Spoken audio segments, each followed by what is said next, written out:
My dear students, dear friends, and dear brothers and sisters, once again I welcome to all of you in Dr. Yash Chandra online classes for education. मेरे प्रिय विद्यार्थियों, प्यारे भाई और बहनों, प्यारे साथियों, प्यारे मित्रों, मैं आप सभी लोगों का एक बार फिर से doctor Yash Chandra online classes for education में स्वागत करता हूं। आप सभी का हार्दिक स्वागत है, हार्दिक अभिनंदन। डियर स्टूडेंट्स, पिछले कक्षाओं में, पिछले वीडियोज में हम सभी लोगों ने आकलन के बारे में पढ़ा है, मापन के बारे में पढ़ा और मूल्यांकन के बारे में पढ़ा है। तीनों का अर्थ भी पढ़ा है, तीनों के डेफिनेशंस भी पढ़े हैं, अर्थात इन तीनों के बारे में हम लोगों ने डिटेल में अध्ययन किया है पिछली कक्षाओं में, पिछले वीडियोज में। आज की इस कक्षा में, इस वीडियो में हम सभी लोग ट्राई करेंगे आकलन, मापन एवं मूल्यांकन में अंतर करने का, विभेद करने का। We will try to differentiate between assessment, measurement and evaluation in today's class.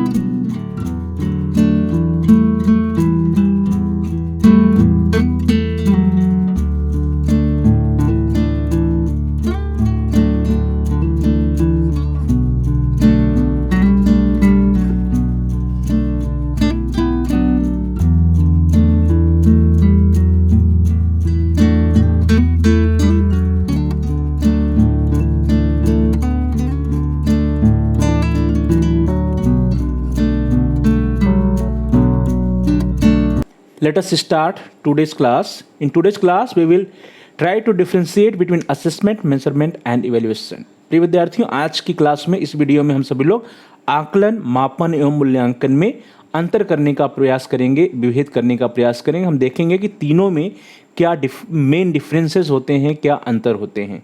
इसको हम एक सारणी के द्वारा देखेंगे, एक टेबल बना लेंगे और टेबल में एक तरफ आकलन होगा, फिर मापन होगा, फिर मूल्यांकन होगा। तो बारी बारी से सबके बारे में हम चर्चा करेंगे।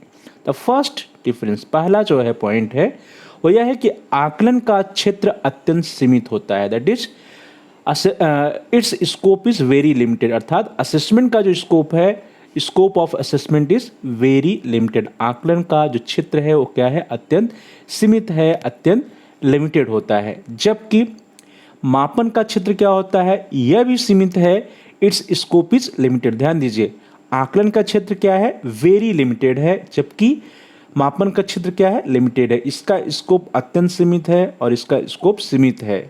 आकलन से व्यापक किंतु मूल्यांकन की अपेक्षा सीमित होता है। जो मेजरमेंट है, मापन है, वो आकलन से तो बड़ा है, व्यापक होता है, लेकिन जो मूल्यांकन होता है, मूल्यांकन से कम होता है। मूल्यांकन की अपेक्षा क्या होता है, संकुचित होता है या सीमित होता है।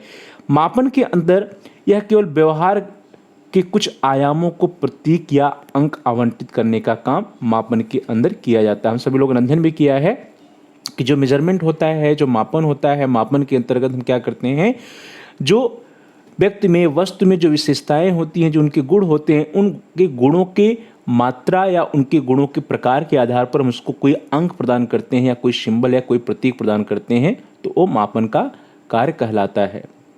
अब मूल्यांकन के बारे में कहें तो मूल्यांकन का क्षेत्र जो है बहुत ही ब्रॉड होता है, बहुत ही, इसका स्कोप जो है बहुत ही वाइड होता है। अर्थात मूल्यांकन का क्षेत्र अत्यंत व्यापक होता है। इट्स स्कोप इज ब्रॉड और इट्स स्कोप इज वाइड।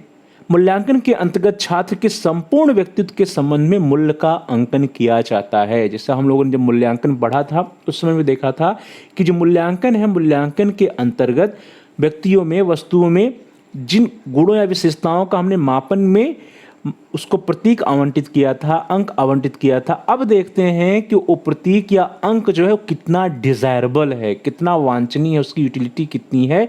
अर्थात बालक के या व्यक्ति के संपूर्ण व्यक्तित्व के संबंध में मूल्य का अंकन जो है वो मूल्यांकन के अंतर्गत किया जाता है। तो यह पहला अंतर आपके स्क्रीन पर दिखाई दे रहा है।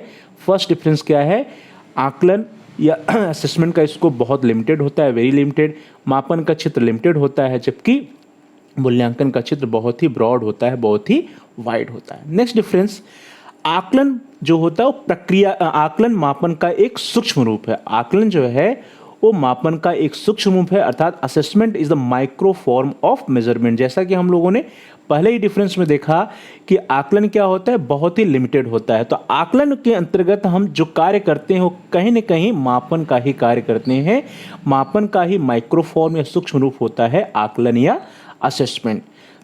जबकि मापन क्या है, मूल्यांकन का सूक्ष्म रूप है। जैसा कि हम लोगों ने पिछले डिफरेंस में देखा कि आकलन वेरी लिमिटेड होता है, इसका स्कोप इसका लिमिटेड होता है, इसका बहुत ब्रॉड होता है। तो उसी से रिलेटेड है कि आकलन जो है वो मापन का सूक्ष्म रूप है, मापन मूल्यांकन का सूक्ष्म रूप है। जबकि मूल्यांकन के अंतर्गत जो है आकलन और मापन दोनों ही समाहित रहते हैं। तो ध्यान दीजिए, assessment is the micro form of measurement. Assessment क्या है, माइक्रो फॉर्म है मेजरमेंट का।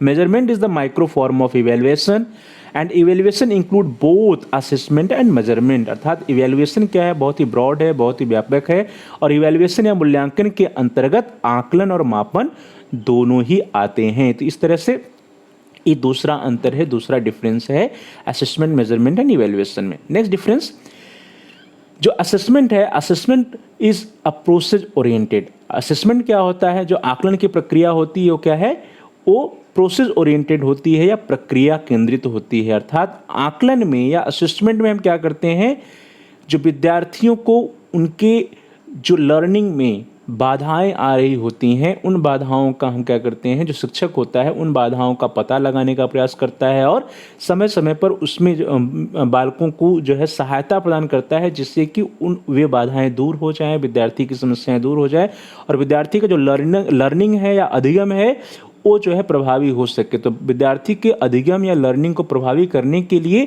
जो समय समय पर मापन का कार्य या मूल्यांकन का कार्य शिक्षक के द्वारा किया जाता है वह आकलन कहलाता है। तो इस तरह से आकलन क्या है, process oriented, means learning process में जो असेसमेंट किया जाता है वह असेसमेंट क्या है, प्रोसेस ओरिएंटेड है या आकलन है, आकलन की प्रक्रिया है। लर्निंग प्रोसेस या शिक्षण अधिगम की प्रक्रिया के दौरान विद्यार्थियों के व्यवहार में सुधार हो सके, विद्यार्थी कुछ सीख सकें और उस सीखने के उद्देश्य को लेकर के जो मापन और मूल्यांकन किया जाएगा वो सभी आकलन में आता है। जबकि मापन क्या है, मापन पाठ्यवस्तु केंद्रित होता है, that is measurement is content oriented. अर्थात मापन जब हम का कार्य जब हम कर रहे होते हैं तो जो हमारा कंटेंट होता है, जो सिलेबस होता है, जो पाठ्यवस्तु होती है, उस पाठ्यवस्तु को ध्यान में रख करके मापन का कार्य किया जाता है। जबकि मूल्यांकन क्या है, मूल्यांकन परिणाम केंद्रित होता है और evaluation is a result oriented. Evaluation क्या है, रिजल्ट ओरिएंटेड है, क्योंकि यह मूल्यांकन का कार्य अंत में किया जाता है और हम रिजल्ट देखते हैं कि कोई विद्यार्थी सफल हुआ, असफल हुआ, पास हुआ, फेल हुआ, प्रोन्नत हुआ कि प्रोन्नत नहीं हुआ, उस ज्ञान को, उस अधिगम को, उस कंसेप्ट को सीख पाया या नहीं सीख पाया फाइनली। तो इस तरह से देखा जाए जो तीसरा अंतर है वो यह कहता है कि असेसमेंट या आकलन क्या है, प्रोसेस ओरिएंटेड है, प्रक्रिया केंद्रित है, मापन पाठ्यवस्तु केंद्रित या कंटेंट ओरिएंटेड है, और इवैल्यूएशन जो है वो रिजल्ट ओरिएंटेड है या परिणाम केंद्रित होता है। Third difference.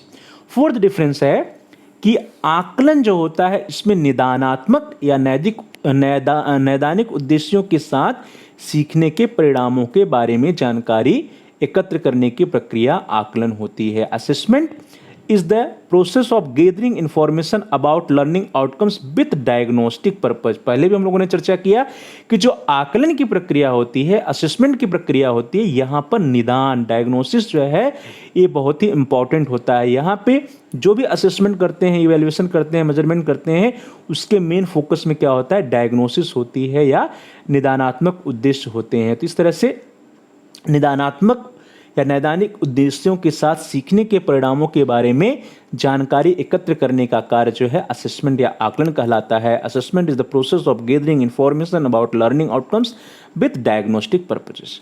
मापन की बात करिए तो मापन छात्रों या व्यक्तियों के अंदर उनके निहित विशेषताओं की मात्रा के आधार पर या उसके प्रकार के आधार पर उनके बीच अंतर करने के उद्देश्य से संख्या या प्रतीक आवंटित करने की प्रक्रिया। हम लोगों ने पहले देखा कि जो बालक में, व्यक्ति में, वस्तु में जो गुण होते हैं, विशेषताएं होती हैं, उन विशेषताओं के आधार पर हम क्या करते हैं, उनको कोई प्रतीक आवंटित करते हैं, अंक आवंटित करते हैं। Measurement is the process of assigning numbers और सिंबल, नंबर या symbol to the individuals for the purpose of differentiating among them on the basis of quantitative information. जो क्वांटिटेटिव इंफॉर्मेशन हमें मापन के द्वारा मिलती हैं, उन्हीं जो क्वांटिटेटिव इंफॉर्मेशन के द्वारा या जो मात्रात्मक सूचनाएं मिलती हैं, उन्हीं सूचनाओं के आधार पर हम एक छात्र को दूसरे छात्र से, एक व्यक्ति को दूसरे व्यक्ति से डिफरेंशिएट कर पाते हैं। जबकि इवैल्यूएशन की बात करें तो मूल्यांकन किसी व्यक्ति की गुणवत्ता को उसके समकक्ष के संबंध में आंकने के लिए जानकारी एकत्र करने, विश्लेषण करने और व्याख्या करने की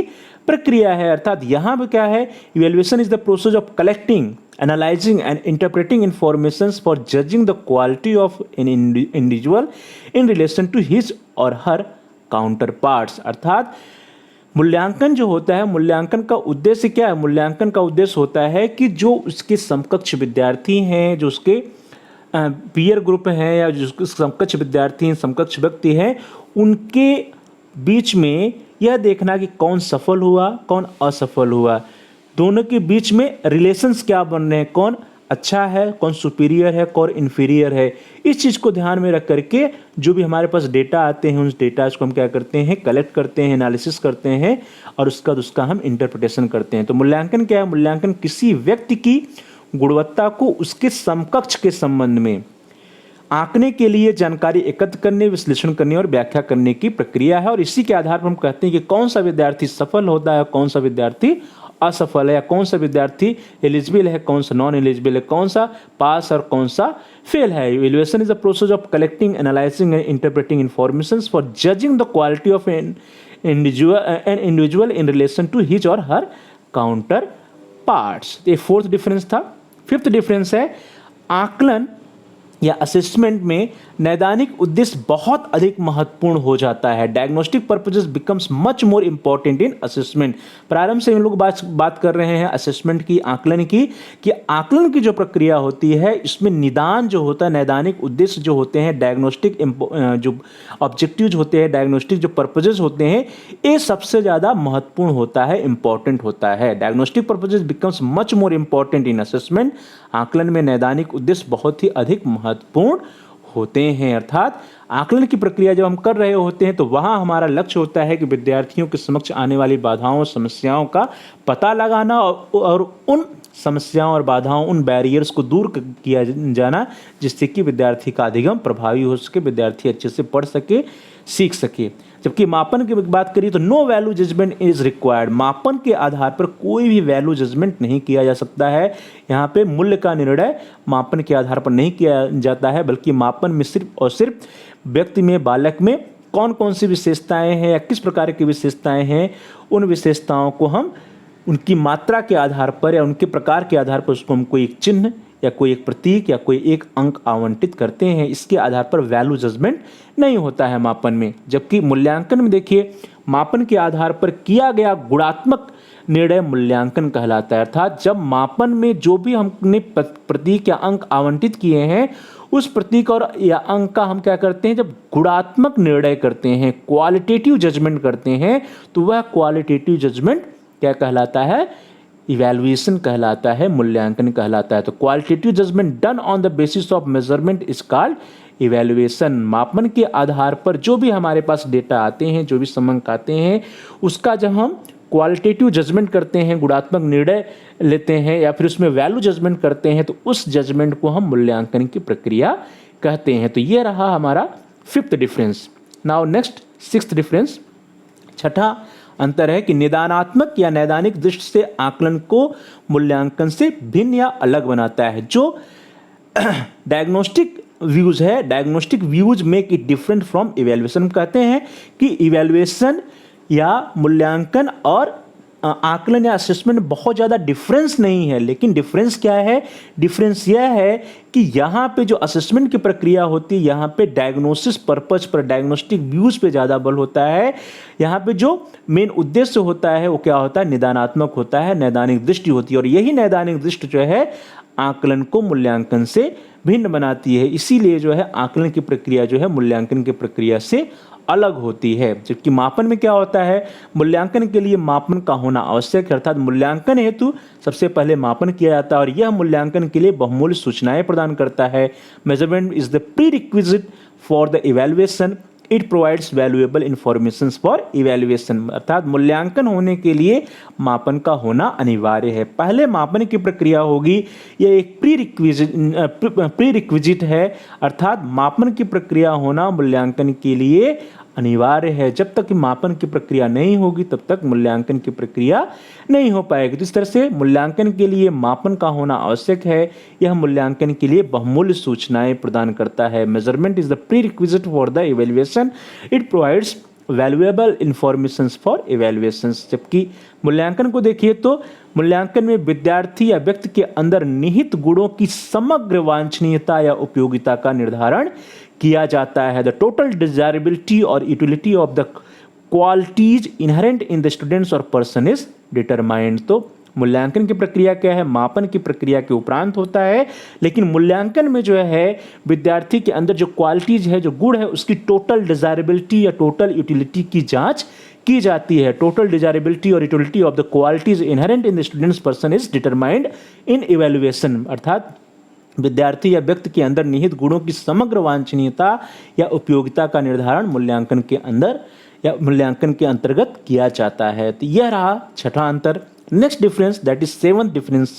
सातवां अंतर कहता है कि आकलन के द्वारा उद्देश्य प्राप्ति के साधन प्रयोग किए जाते हैं। अर्थात through assessment the means of achieving the objectives are used. आप सभी लोग जानते हैं कि जब हम क्लास में जाते हैं, कक्षा में जाते हैं, तो हम कुछ स्पेसिफिक ऑब्जेक्टिव्स या विशिष्ट उद्देश्य बना करके क्लास में जाते हैं और उन्हीं विशिष्ट उद्देश्यों की प्राप्ति करना उस क्लास में हमारे शिक्षण अधिगम प्रक्रिया का लक्ष्य होता है। तो जो भी टीचिंग ऑब्जेक्टिव्स हैं हमारे या स्पेसिफिक ऑब्जेक्टिव्स हैं, इंस्ट्रक्शनल ऑब्जेक्टिव्स हैं, उनकी हम प्राप्ति कैसे करें, उसमें हमारा जो असेसमेंट की प्रक्रिया होती, आकलन की जो प्रक्रिया होती है, उन विशिष्ट उद्देश्यों की प्राप्ति में सहायक होते हैं। तो इस तरह से हम कह सकते हैं कि आकलन के द्वारा उद्देश्य प्राप्ति में सहायता मिलती है। अर्थात आकलन के द्वारा उद्देश्य प्राप्ति के साधन प्रयोग किए जाते हैं। Through assessment the means of achieving the objectives are used. जबकि मापन देखिए, मापन के द्वारा कितने उद्देश्य प्राप्त हुए हैं इसकी जानकारी होती है। Measurement tells that how many objectives were achieved. कक्षा में जब जिन शिक्षण उद्देश्यों को लेकर के हमने क्लासरूम टीचिंग की, शिक्षण अधिगम की प्रक्रिया की, तो मापन यह बताता है कि उन उद्देश्यों में से कितने उद्देश्यों की प्राप्ति कक्षा में हो पाई है। तो उसके लिए हम मापन की प्रक्रिया करते हैं और मूल्यांकन से ज्ञात होता है कि उद्देश्यों की पूर्ति किस सीमा तक हुई। Evaluation shows the extent to which the objectives have been achieved. अर्थात जो ऑब्जेक्टिव्स लेकर के चले थे हम क्लास में, जो स्पेसिफिक ऑब्जेक्टिव्स बना करके हमने क्लास लेना प्रारंभ किया था, जो हमारे पाठ योजना या लेसन प्लान में स्पेसिफिक ऑब्जेक्टिव्स या विशिष्ट उद्देश्य बनाए गए थे, उन विशिष्ट उद्देश्यों की प्राप्ति किस सीमा तक हुई, उसकी पूर्ति किस सीमा तक हुई, यह हमको इवैल्यूएशन या मूल्यांकन बताता है। Evaluation shows the extent to which the objectives have been achieved. तो इस तरह से यह आपकी स्क्रीन पर सेवंथ डिफरेंस है या सातवां अंतर है। नेक्स्ट डिफरेंस, एट्थ डिफरेंस, आकलन के द्वारा विद्यार्थियों के भविष्य के विषय में केवल अनुमान लगाया जा सकता है। Through assessment only an estimate is made about the future of the students. ध्यान दीजिए, जब क्लास में कोई शिक्षक विद्यार्थियों को पढ़ाता है तो जो विद्यार्थी होते हैं वे कैसे रिस्पॉन्ड करते हैं, कैसे किसी प्रश्न का क्लास में कौन सा बच्चा कितना इन्वॉल्व है, कैसे वो रिस्पॉन्स करता है, उसके आधार पर कोई भी शिक्षक कह सकता है कि यह विद्यार्थी या अमुक विद्यार्थी एक ब्रिलियंट विद्यार्थी है, एक अच्छा विद्यार्थी है और वो भविष्य में जाकर के अच्छा परफॉर्म कर पाएगा। तो आकलन के द्वारा विद्यार्थियों के भविष्य के विषय में केवल अनुमान लगाए जाते हैं। यहाँ में हम गेस कर सकते हैं, अनुमान लगा सकते हैं क्लासरूम में जो हम असेसमेंट करते हैं डेली। अर्थात through the assessment only an estimate is made about the future of the students. विद्यार्थी के भविष्य के बारे में हम केवल अनुमान लगा सकते हैं, गेस कर सकते हैं असेसमेंट की प्रक्रिया के द्वारा। जबकि जो मापन है, मापन के द्वारा विद्यार्थियों के भविष्य के बारे में सार्थक भविष्यवाणी करना संभव नहीं है। We can not make meaningful predictions about the future of the students by measurement. अर्थात मापन की प्रक्रिया के द्वारा विद्यार्थी के भविष्य के बारे में कोई भी प्रेडिक्शंस, कोई भी भविष्यवाणी नहीं की जा सकती है, पॉसिबल नहीं है। लेकिन मूल्यांकन परिणामों के आधार पर विद्यार्थियों के भविष्य के बारे में पूर्ण सार्थकता के साथ भविष्यवाणी किया जा सकता है। On the basis of the evaluation results the future of the students can be predicted with full significance. तो ध्यान दीजिए क्या कहा जा रहा है कि मूल्यांकन परिणाम जो होते हैं उसके आधार पर विद्यार्थियों के भविष्य के बारे में पूर्ण सार्थकता के साथ भविष्यवाणी की जा सकती है। On the basis of the evaluation results the future of the students predicted with full significance. तो सिग्निफिकेंस के साथ, पूर्ण सार्थकता के साथ हम मूल्यांकन के परिणामों के आधार पर ही विद्यार्थी के भविष्य के बारे में कुछ पूर्व कथन कह सकते हैं या अनुमान लगा सकते हैं, भविष्यवाणी कर सकते हैं, जबकि मापन के द्वारा यह संभव नहीं है। और मूल्यांकन जो असेसमेंट की प्रक्रिया है, आकलन की प्रक्रिया, इसमें केवल और केवल गेस लगाया जाता है, अनुमान लगाया जाता है, एक एस्टिमेट ही लगाया जाता है। तो ये 8th डिफरेंस था आपकी स्क्रीन पर।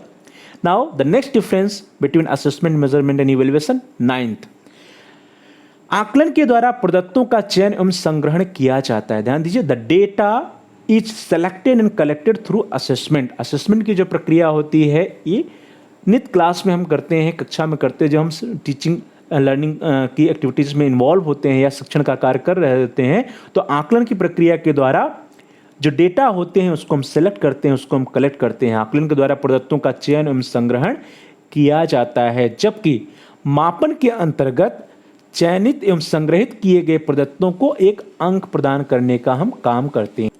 तो ध्यान दीजिए, आकलन में क्या किया जाता है, आकलन में सिर्फ डेटा का कलेक्शन हो सकता है, डेटा को हम सिलेक्ट कर सकते हैं, लेकिन उस डेटा को जिसको हमने सेलेक्ट किया है उसको हम मापन की प्रक्रिया के द्वारा उसको कोई एक अंक या प्रतीक आवंटित करते हैं। दैट इज मार्क्स और symbols are awarded to the selected and collected data under measurement.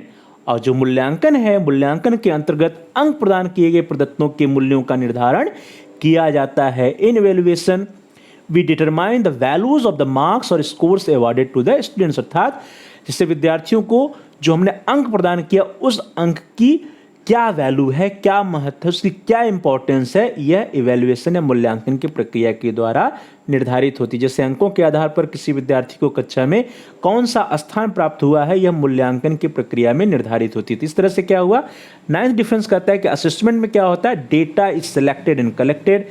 Measurement में क्या है, जो सिलेक्टेड और कलेक्टेड डेटा है उसको हम कोई मार्क्स, कोई नंबर्स या कोई सिंबल्स आवंटित करते हैं, और मूल्यांकन की प्रक्रिया में उसकी हम वैल्यूइंग करते हैं। In evaluation we determine the values of the marks और स्कोर्स और symbols awarded to the students. तो ये 9th डिफरेंस था। नेक्स्ट डिफरेंस 10th वन, इसके द्वारा व्यक्तिगत आकलन किया जाता है, अर्थात जो आकलन की प्रक्रिया है, असेसमेंट की प्रक्रिया है, through this we do personal assessment of the students. ध्यान दीजिए, जो असेसमेंट की प्रक्रिया इसमें हम प्रत्येक विद्यार्थी का उससे व्यक्तिगत रूप से हम उसके बारे में पता लगाते हैं कि उसके पढ़ने में, लिखने में, उसके शिक्षण अधिगम की प्रक्रिया में कहाँ पर समस्याएं आ रही हैं, बाधाएं आ रही हैं। अर्थात जो असेसमेंट की प्रक्रिया हो एक व्यक्तिगत आकलन की प्रक्रिया है, व्यक्तिगत मूल्यांकन की प्रक्रिया होती है, जबकि मेजरमेंट क्या है, इसके द्वारा अलग अलग व्यक्तियों के स्थूल गुणों का मापन संभव है। मापन की प्रक्रिया में भी हम प्रत्येक व्यक्ति का, प्रत्येक इंडिविजुअल के अंदर जो भी क्वालिटीज होती हैं, जो उसकी गुण होते हैं, उसका हम मापन करते हैं। Through this it is possible to measure the traits of different individuals. तो डिफरेंट इंडिविजुअल्स, अलग अलग विद्यार्थियों में क्या गुण है उसका हम मापन कर सकते हैं। और मूल्यांकन क्या है, मूल्यांकन के द्वारा व्यक्ति का तुलनात्मक अध्ययन संभव होता है। ध्यान दीजिए, दोनों में, असेसमेंट में भी हम व्यक्तिगत आकलन कर रहे हैं और मेजरमेंट में भी हम व्यक्तिगत मापन कर पाते हैं, लेकिन जो इवैल्यूएशन की प्रक्रिया है, इवैल्यूएशन की प्रक्रिया में ही हम क्या करते हैं, कंपैरिजन करते हैं, तुलना करते हैं कि कौन बेटर है, कौन बेस्ट है, या कौन अच्छा है, कौन खराब है, कौन प्रोन्नत होता है, कौन पास होता है, कौन फेल है, कौन सिलेक्टेड है, कौन रिजेक्टेड है। इसका निर्धारण मूल्यांकन की प्रक्रिया में होता है। So the comparative study of the individuals are possible through evaluation. Evaluation के द्वारा ही इंडिविजुअल्स में या विद्यार्थियों में कंपैरेटिव स्टडी या तुलनात्मक अध्ययन होता है। तो 10th डिफरेंस था। नेक्स्ट वन 11th वन, आकलन इससे अधिगम उद्देश्यों से जोड़ा जा सकता है, अर्थात it can be linked to learning objectives या स्पेसिफिक ऑब्जेक्टिव्स या इंस्ट्रक्शनल ऑब्जेक्टिव्स। जो हमारे इंस्ट्रक्शनल ऑब्जेक्टिव्स होते हैं, स्पेसिफिक ऑब्जेक्टिव्स होते हैं या लर्निंग ऑब्जेक्टिव्स होते हैं, उससे जो है असेसमेंट जुड़ा होता है। अर्थात असेसमेंट की प्रक्रिया के द्वारा, आकलन की प्रक्रिया के द्वारा हम अपने लर्निंग ऑब्जेक्टिव या स्पेसिफिक ऑब्जेक्टिव को पूरा करने में उससे हमें सहायता मिलती है, उससे हमें मदद मिलती है। इसकी अभिव्यक्त अभ्यास के रूप में होती है। It is expressed in the form of rehearsal और प्रैक्टिस, अर्थात जो आकलन की प्रक्रिया हम डेली करते हैं, कक्षा में नित्य करते हैं, अभ्यास करते हैं, और उस अभ्यास के द्वारा हम प्रयास करते हैं कि विद्यार्थी अमुक कंसेप्ट को, अमुक प्रत्यय को या अमुक पाठ को, अमुक प्रकरण को सीख जाए, या जो भी हमारे स्पेसिफिक ऑब्जेक्टिव्स हैं, विशिष्ट उद्देश्य हैं, उन उद्देश्यों की प्राप्ति हो जाए, उन उद्देश्यों की पूर्ति हो जाए।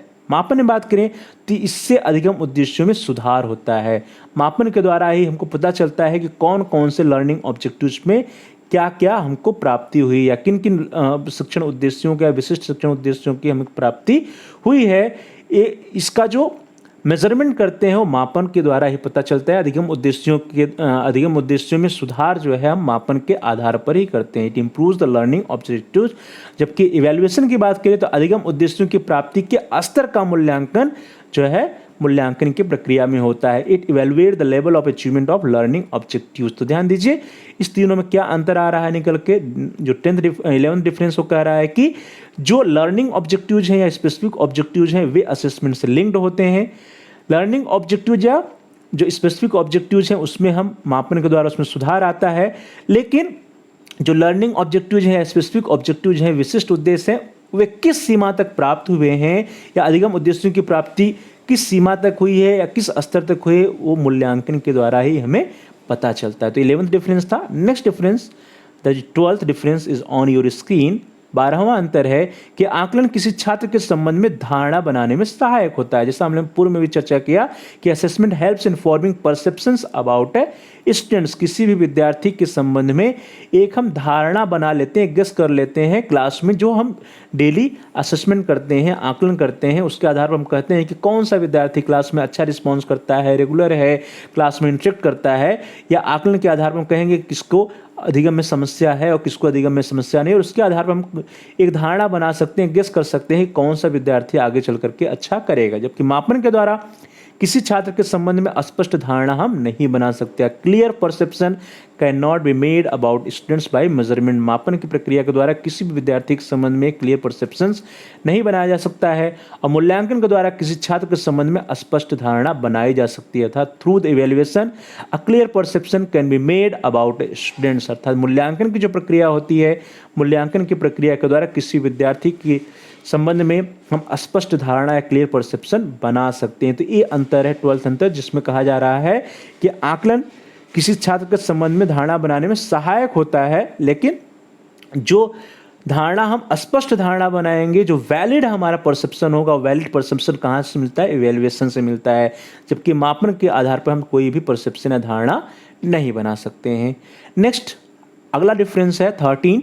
आकलन द्वारा सूचना प्राप्त करने के साधनों का प्रयोग किया जाता है। The means of updating information are used by assessment. अर्थात आकलन की जो प्रक्रिया होती है, इसमें जो सूचना प्राप्त करने के साधन होते हैं, इसका हम प्रयोग असेसमेंट में करते हैं, आकलन में करते हैं। जबकि मापन के द्वारा केवल सूचनाओं का संग्रहण किया जाता है।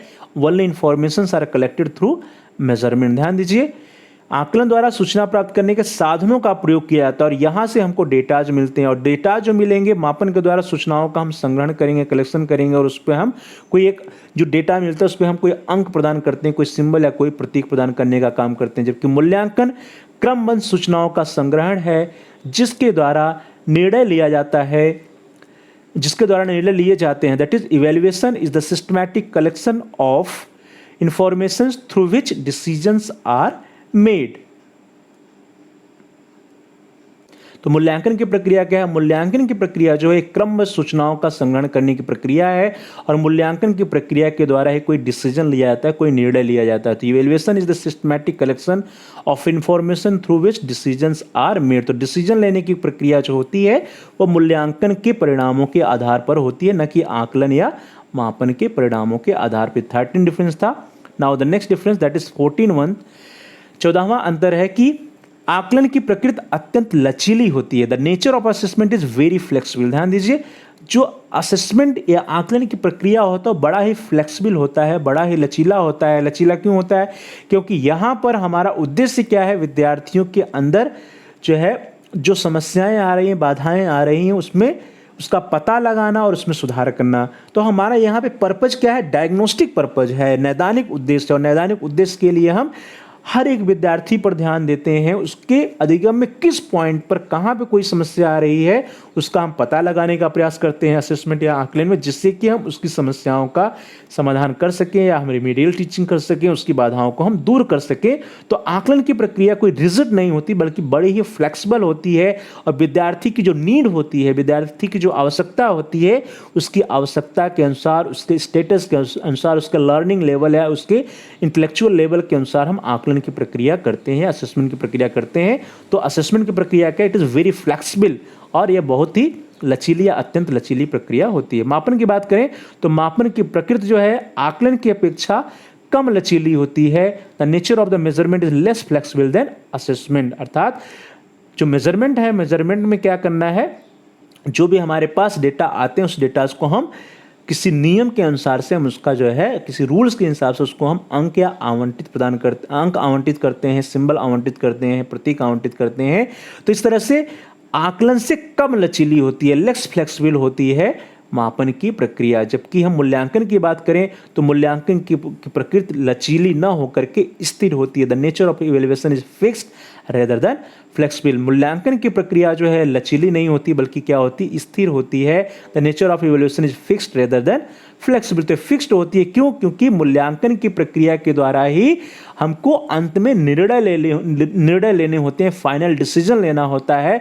तो मूल्यांकन की प्रक्रिया जो है वो फ्लेक्सिबल नहीं हो सकती है, वो लचीली नहीं हो सकती है, क्योंकि मूल्यांकन के आधार पर ही भविष्य का निर्धारण करना है। हमको कोई भी डिसीजन लेना होता है, कोई भी निर्णय लेना होता है, या टोटल डिज़ायरेबिलिटी की हम जांच करते हैं या टोटल यूटिलिटी की जांच करते हैं कि उपयोगी है या नहीं है, पास है या फेल है, एलिजिबल है या नॉन एलिजिबल है।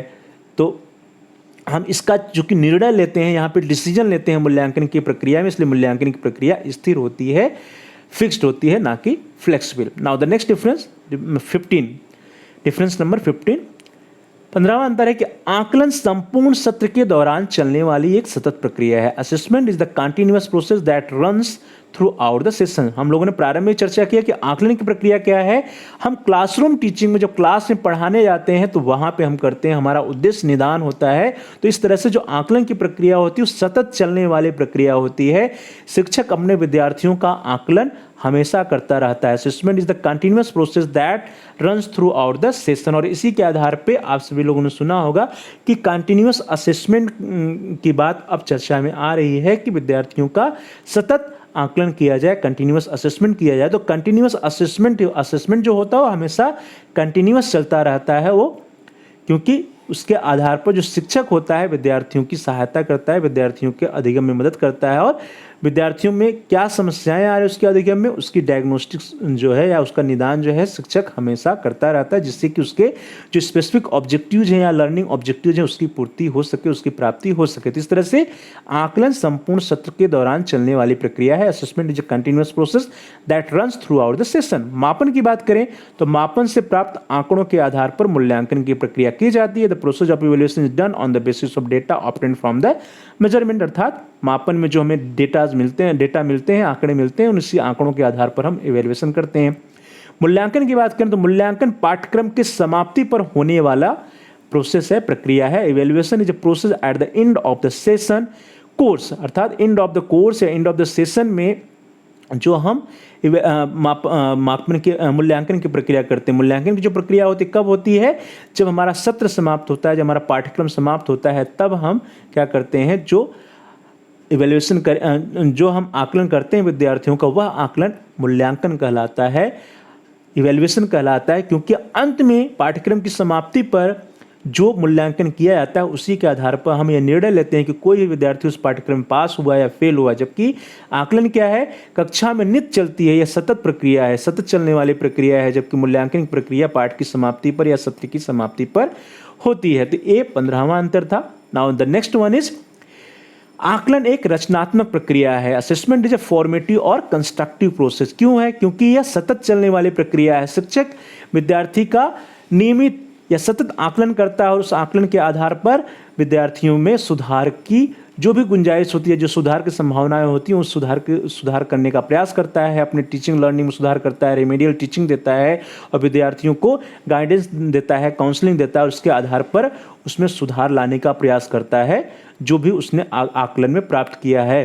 अर्थात आकलन क्या है? आकलन क्या है? आकलन एक रचनात्मक प्रक्रिया है, एक संरचनात्मक प्रक्रिया है। असेसमेंट इज ए फॉर्मेटिव और कंस्ट्रक्टिव प्रोसेस। मापन की बात करें तो मापन में क्या होता है? मापन में मात्रात्मक या गुणात्मक मापन की जो प्रक्रिया होती है वो क्वांटिटेटिव और क्वालिटेटिव होती है। अर्थात व्यक्ति में जो निहित गुण होते हैं, जो क्षमताएं होती हैं, उसकी क्वालिटी के टाइप्स के आधार पर या उसकी क्वांटिटी के अमाउंट के आधार पर उसको हम कोई नंबर, कोई सिंबल प्रदान करने का कार्य करते हैं। तो मेजरमेंट इज अ क्वांटिटेटिव और क्वालिटेटिव प्रोसेस। जबकि मूल्यांकन की बात करें तो मूल्यांकन एक योगात्मक प्रक्रिया है। Evaluation is the summative process. मूल्यांकन क्या है? एक योगात्मक प्रक्रिया है, क्योंकि यह सत्र के या पाठ्यक्रम की समाप्ति पर किया जाता है, अंत में किया जाता है और इसके आधार पर कोई निर्णय लेते हैं कि विद्यार्थी पास हुआ या फेल हुआ, सिलेक्ट हुआ या रिजेक्ट हुआ। तो इवैल्यूएशन क्या है? एक समेटिव प्रोसेस है, एक योगात्मक प्रक्रिया है। जबकि आकलन की जो प्रक्रिया है वो क्या है? एक रचनात्मक है, एक फॉर्मेटिव या कंस्ट्रक्टिव प्रोसेस है। मूल्यांकन एक योगात्मक या समेटिव प्रोसेस है। तो इस तरह से डियर स्टूडेंट्स, हम सभी लोगों ने 16 पॉइंट्स में, 16 बिंदुओं में आकलन, मापन और मूल्यांकन में अंतर करने का प्रयास किया, डिफ्रेंशिएट करने का प्रयास किया। We try to differentiate between assessment, measurement and evaluation in 16 points. तो आप सभी का बहुत बहुत धन्यवाद। Thanks for watching. Thanks to all of you. Please like, share and comment on the video. Dear students, आप इस वीडियो को लाइक करिए और इस वीडियो को अधिक से अधिक अपने फ्रेंड सर्किल में, दोस्तों के साथ, सहपाठियों के साथ शेयर कीजिए, जिससे कि वे भी इस वीडियो का लाभ उठा सके, उनका भी अध्ययन कार्य सुचारू रूप से आगे बढ़ सके। और साथ ही साथ आप इस वीडियो पे कमेंट्स कर सकते हैं। कमेंट्स के द्वारा यदि आपका कोई बहुमूल्य सुझाव है या कोई आपका प्रश्न है, कोई आपकी समस्या है, तो आप हमसे शेयर कर सकते हैं।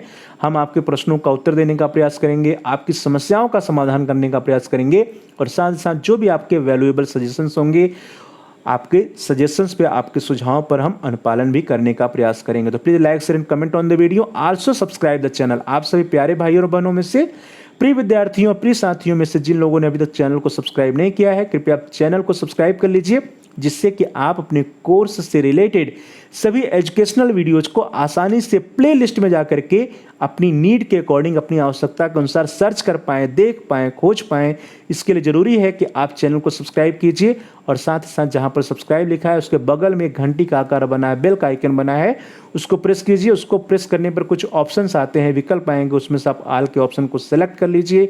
इससे यह होगा कि आपके कोर्स से रिलेटेड जितने भी नए एजुकेशनल वीडियोज आएंगी उसकी नोटिफिकेशन, उसकी सूचना आपको समय से मिल जाएगी और आपका कोई भी वीडियो मिस नहीं होगा। तो प्यारे भाइयों और बहनों, प्रिय विद्यार्थियों, प्रिय साथियों, please like, share and comment on the video. Also subscribe the channel and press the bell icon all. आप सभी का बहुत बहुत धन्यवाद।